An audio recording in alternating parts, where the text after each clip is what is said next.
uma alegria para mim estar aqui nesta mesa, falando-lhes nesse evento da ABRADETE, 16º Congresso, relativo ao tema jurisdição tributária, evento também coordenado pelo professor Eduardo Maneira, e nesta mesa, ao lado do nosso presidente, doutor Luiz Cláudio, e dos meus queridos mestres, de todos nós do Brasil inteiro, o professor Humberto Odoro, o professor Paulo de Barros Carvalho.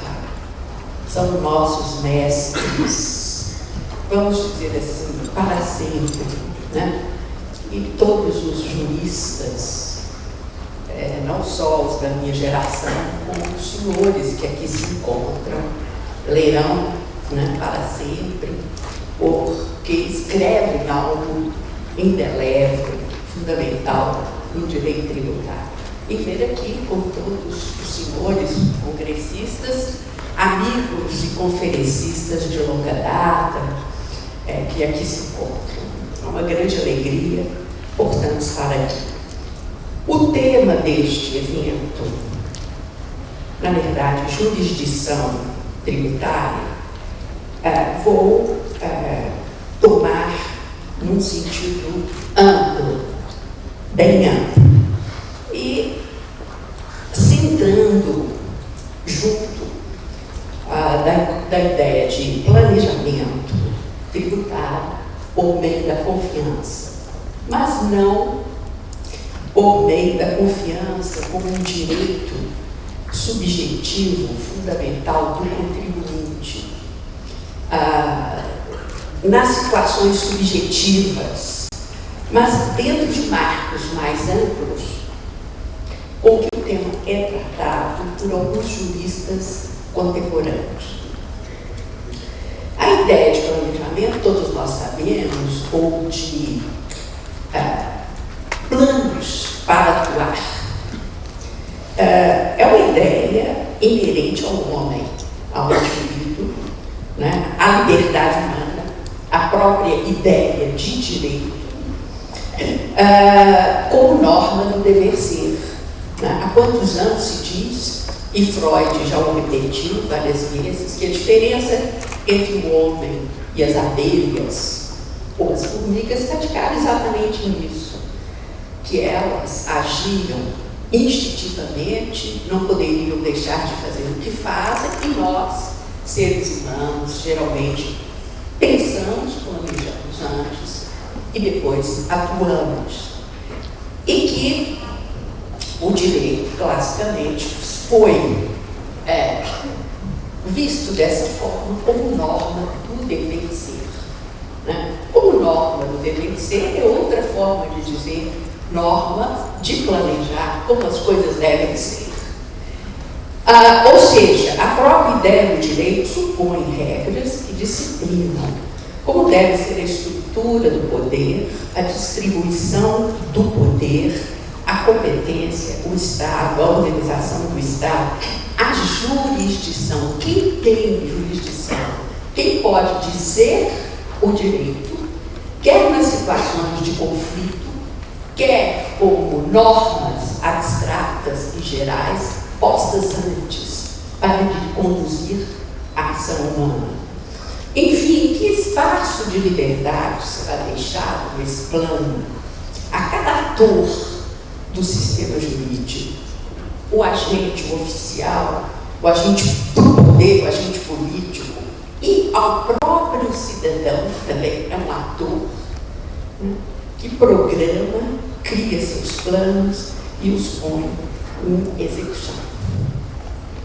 Então, nós estamos nos referindo a uma série de juristas que disseram o que eu estou dizendo com essas palavras, com outras muito próximas. Especialmente em 2011, Scott Shapiro, que publicou sua obra Legalidade ou Legality, Juridicidade, sobre esse tema. Ao se perguntar o que é o direito e o que disso resulta, ele responde: a atividade jurídica, o direito, é uma atividade de planejamento social. Uma outra forma é um complexo de normas do dever ser. Mas o interessante é que ele diz como o sistema jurídico, na sua essência, planejamento social, faz esse planejamento. Ele faz atribuindo competência, atribuindo jurisdição, por meio do caráter e da credibilidade que cada ator tem, através da economia da confiança. Ou seja, para aqueles atores nos quais o sistema deposita maior confiança, ele atribui normas mais amplas, mais flexíveis, mais principiológicas, vamos dizer assim, com maior espaço de liberdade, maior discrição para a colocação dessas normas. E aqueles nos quais o sistema deposita menor confiança, maior desconfiança, ainda que se atribua um espaço de liberdade criativa, esse espaço vem contrabalançado por uma série de sistemas de controle. Então, Hans Kelsen pensou no sistema normativo como uma pirâmide hierárquica. Agora se pensa muito nessa visão como sim uma hierarquia de planos, né? Planos de programação, planos de planejamento social, que por meio de uma economia da confiança se distribui mais ou menos competência, mais ou menos jurisdição. Qual deve ser a interpretação adequada neste contexto? Pergunta Charpie e responde: não se pode de antemão ou a priori definir nenhuma interpretação adequada. Tudo isso vai depender do sistema positivo em questão, do sistema jurídico em questão. Esta é uma situação empírica. Qual é a margem de poder de competência em cada sistema jurídico e a partir de cada constituição. E o que é constante em todos os modelos que eu tenho lido recentemente, desde Chaplin, aqueles que compartilham um positivismo jurídico, por exemplo, bem textualista ou descritivo, até aqueles que veem o direito como um sistema impregnado pelas regras morais, né, da escola natural do direito. O fato é que, contemporaneamente, se alia qualquer sistema jurídico ao Estado de Direito. Se o filósofo ou jurista é profundamente ligado à escola do direito natural, quando um sistema jurídico não realiza os princípios do Estado de Direito, se nega aquele sistema jurídico, se costuma negar aquele sistema jurídico, a ideia de sistema jurídico. Você tem ali, é um amontoado de normas, mas aquilo que faz o que se chama de sistema jurídico. Outros, mais neutros, por exemplo, o Chaplin, se recusa a analisar o sistema jurídico a partir de regras morais, se reportam a esse sistema jurídico como sistemas defeituosos. São sistemas jurídicos, mas que não cumprem a sua função, porque quebram aquilo que se chama de Estado de Direito. Enfim, o que se tem que pensar é que o Estado do planejamento social, o que é uma convenção entre nós, é o Estado de Direito. É uma convenção, na verdade, eu penso, contemporânea. O modelo de Niklas Luhmann não difere em nada dessas conclusões. E o que esses juristas, até, vamos dizer assim, teóricos do direito, eu vou citar um que é aqui, cujas ideias eu discordo veementemente. Por exemplo, Posner, com a sua análise econômica do direito, a sua teoria econômica do direito. Apesar de discordar veementemente de suas ideias, nesse ponto, mesmo aqueles autores da escola econômica do direito, concordam em que não há sistema jurídico, ou o sistema jurídico é profundamente defeituoso, se ele não coloca regras que são regras do Estado de Direito. Isso é uma conclusão contemporânea. E que regras são essas? Primeiro, as regras devem ser gerais, não devem ser lacunosas, ou devem atingir isonomicamente a todos, ou seja, regras genéricas. 2, elas devem ser públicas, promulgadas, conhecidas de todos, devem ser claras para poderem ser seguidas. Como é que se faz planejamento social se as regras são ininteligíveis? 4, essas regras devem ser consistentes, não contraditórias. Um comando não pode dar uma ordem no sentido e o outro exatamente no sentido inverso, porque isso impede que o planejamento se cumpra, planejamento social. 5, as regras devem ser execuíveis, ou seja, devem guardar aptidão para serem cumpridas. Há quantos anos o direito já não afirmava que é o impossível? Ninguém está obrigado. 6, elas devem ser estáveis. Isso não significa rígidas, mas devem alcançar relativa estabilidade. E elas devem ser aplicadas, ou seja, as regras não aplicadas, embora existentes, não têm validade. Kelsen já afirmava isso há quantos anos?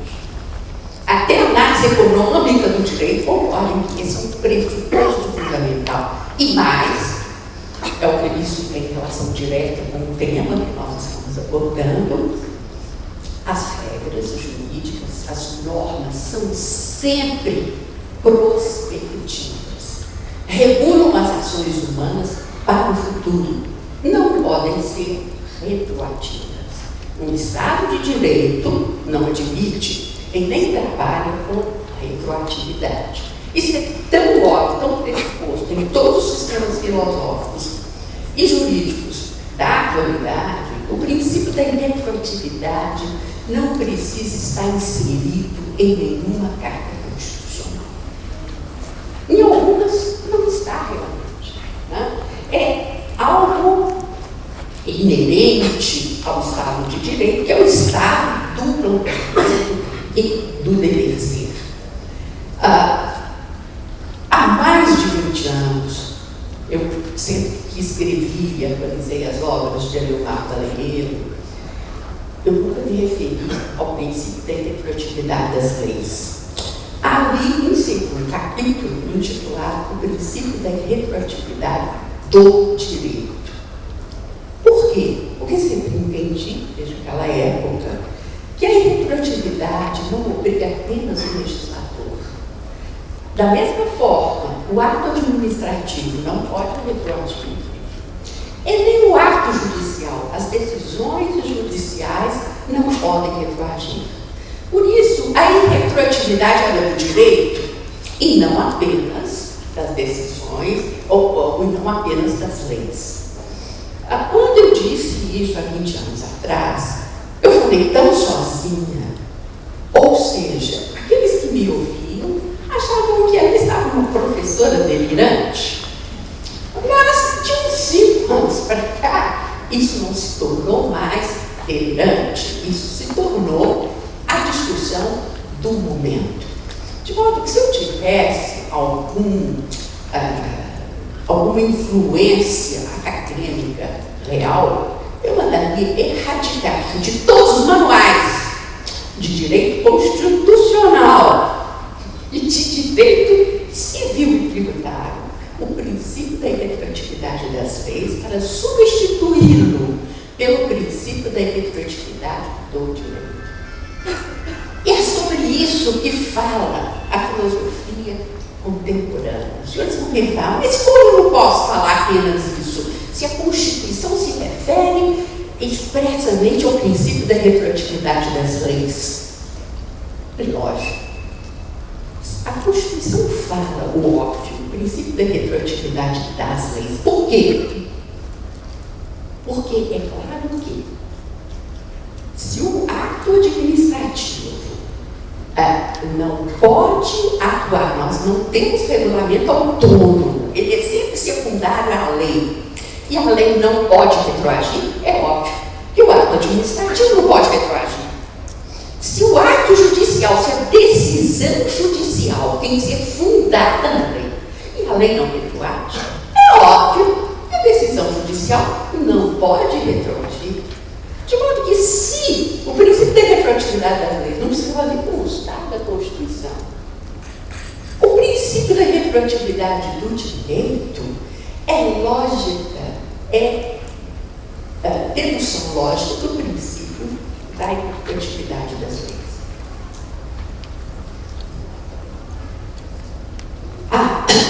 O meu apelo é aquilo que se realiza entre nós, né, aquilo que Shakespeare proclama, citando no seu livro A Benta, fundador do positivismo moderno. O que ele diz, Benta? Criticando o common law. Está na moda imitar o common law, eu vejo em livros, né, eu estudo o common law. Mas nós precisamos entender que Benta, em inglês, criticava o direito de seu país, dizendo: o que aqui nós temos no common law é o direito do cão. Ou seja, se você quiser, se nós quisermos ensinar alguma coisa a um cão, o homem faz o quê? Ele deixa o cão errar. Quando o cão faz aquilo que o dono não deseja, ele vai e bate no cão. Isso é o direito do cão. Aí Benta diz: olha, o common law pratica o direito do cão.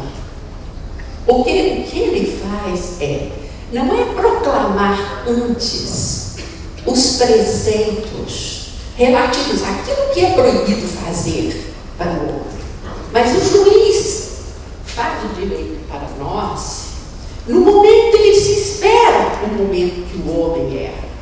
E no momento em que ele erra, aí sim, por decisão judicial, ele é enforcado. Esse é o direito do cão. É fundamental que nós erradiquemos dos sistemas jurídicos contemporâneos aquilo que Benta chama de direito do cão. Nós não podemos viver mais sobre o império do direito do cão. Me parece extraordinário, no sentido negativo, que alguém louve, por exemplo, qualquer decisão judicial, que pode ser justa, né, ainda mais sobre questões que eu nem entendo, eu nem estudei, e que pela primeira vez, por exemplo, em matéria penal, está examinando provas de modo flexível. Ou seja, em certos delitos não se pode exigir prova cabal. O que se deve exigir é a averiguação dos fatos de forma flexível. Isto não pode ser novidade em nenhum julgamento penal. Não se legisla, não se pode pôr o direito para o campo. Se é necessário ou não ato de ofício, isso eu não sei. Nem sei se é ato, nem sei se é crime, nem estudei processo nenhum. Mas não é na hora do julgamento que se vai dizer que o ato é necessário ou não. Isso é direito do campo. O que nós queremos é sempre Estado de Direito. Portanto, previsibilidade, cognoscibilidade, irretroatividade, conhecimento antecipado e antecipatório. O juiz, no sistema jurídico brasileiro,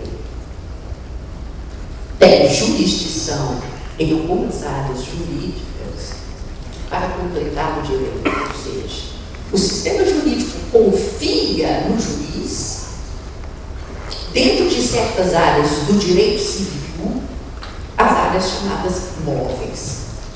Quando uma lacuna no direito civil, e o sistema jurídico sempre as tem, qualquer ramo do direito tem lacunas, porque a realidade é inabarcável pelo sistema jurídico.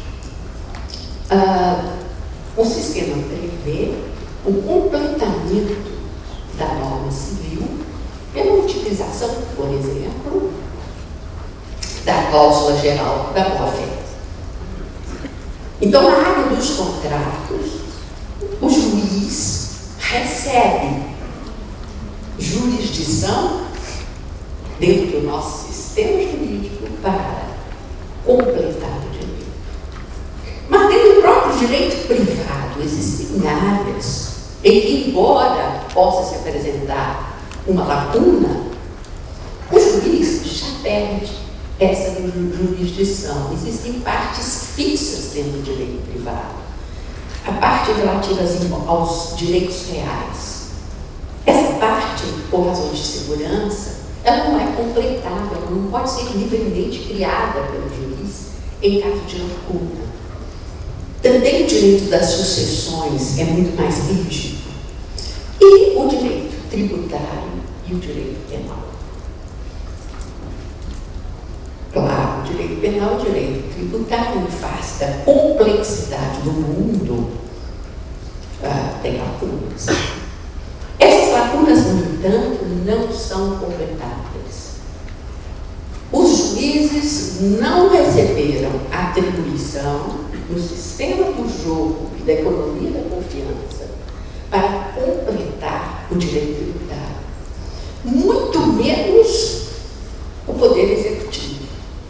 É vedado preencher uma lacuna no direito tributário quando não existe norma regulamentando aquele fato. Não se pode tomar uma norma que regulamenta fato diferente, mas análogo, e estender aquela norma ao fato novo. Né? Esta operação é proibida no direito penal e ela é proibida no direito tributário. Isso não existe no nosso sistema jurídico. Aqui só pode funcionar o argumento a contrário. Que, como diz o nosso professor da Universidade Federal, o professor Thomas Bustamante, o argumento a contrário não acrescenta nada, não cria nada. A contrário, sim, mas realmente não existe tributo, por exemplo, né, a ser examinado ou a ser estudado. Então, o fenômeno da economia da confiança, o fenômeno da jurisdição dependem exatamente do sistema jurídico nacional, né, e daquilo que a Constituição atribuiu a cada um dos poderes e dos limites da norma de criatividade a cada um dos poderes. A ideia de que a jurisprudência complementa a lei, só atua, essas são as nossas conclusões, essa ideia só atua quando existe uma norma regulamentando aqueles fatos. Mas essa norma legal posta pelo Poder Legislativo é ambígua ou ela é plurissêmica. Cabe à jurisprudência, portanto, escolher o melhor sentido possível para o caso, consolidando a norma dentro do Estado de Direito. E ao consolidar, eliminando a polissemia, eliminando a ambiguidade, o sistema jurídico tipifica mais ainda a norma legal e estabiliza o direito. Ao modificar a jurisprudência assim posta, o Poder Judiciário está sujeito, como legislador, à irretroatividade das suas decisões. Então, essa conclusão só tem sentido, né, quando, na verdade, existe uma norma legal. Trata-se de norma que, iluminada pela multiplicidade dos casos concretos, é ambígua, polissêmica, a justiça cristaliza o sentido ideal e correto, mais correto dessa norma, estabilizando o sistema. A mudança de interpretação, a nova decisão judicial está sujeita ao princípio da retroatividade das leis. Nós temos tido cada vez mais no Poder Judiciário manifestação desse entendimento através da atuação do ministro Gilmar Mendes. Recentemente, aconteceu isso naquela decisão, né, do prefeito itinerante. Não sei se os senhores leram, né, a decisão que veio no recurso extraordinário 637-485, Rio de Janeiro, relator ministro Gilmar Mendes. Existe um dispositivo no texto constitucional, artigo 14, parágrafo 5º da Constituição, que veta e torna inelegível, né, prefeito, chefe do Poder Executivo, a todo cidadão que já tiver cumprido 2 mandatos consecutivos. Muito bem, alguns prefeitos costumavam, então, para o terceiro mandato, pela Constituição, se deslocar o seu domicílio para um outro município. E durante algum tempo, o Tribunal Superior do Litoral passou a interpretar, então, que esse terceiro mandato não estava proibido, porque teria havido uma mudança de domicílio, né? Aliás, não próximo do domicílio anterior. Com base nessa jurisprudência, daí o nome que se colocou no informativo do Supremo, cidadão deslocou-se para um município não vizinho do município onde ele já tinha exercido 2 mandatos consecutivos, gastou com a campanha, se elegeu, e não houve impugnação de quem quer que fosse desse Ministério Público. Ele estava no processo de diplomação, quando o Tribunal Superior Eleitoral mudou o seu entendimento. Não importa a distância, se próximo ou remoto, é verdade. O terceiro mandato consecutivo está vedado à luz da Constituição.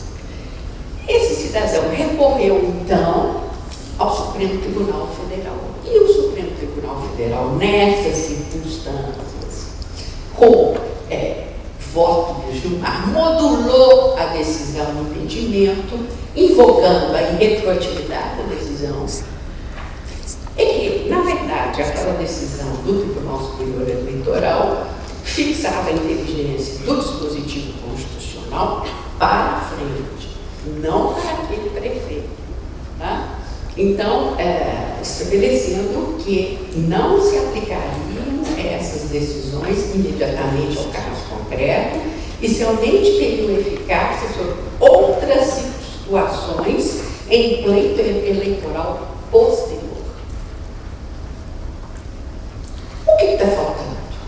Só o Supremo Tribunal Federal entender que o direito tributário também tem irretroatividade firme e princípio de anterioridade, né, em favor dos contribuintes, porque essa modulação tem vindo em favor dos fiscos. Então, a nossa primeira conclusão é essa.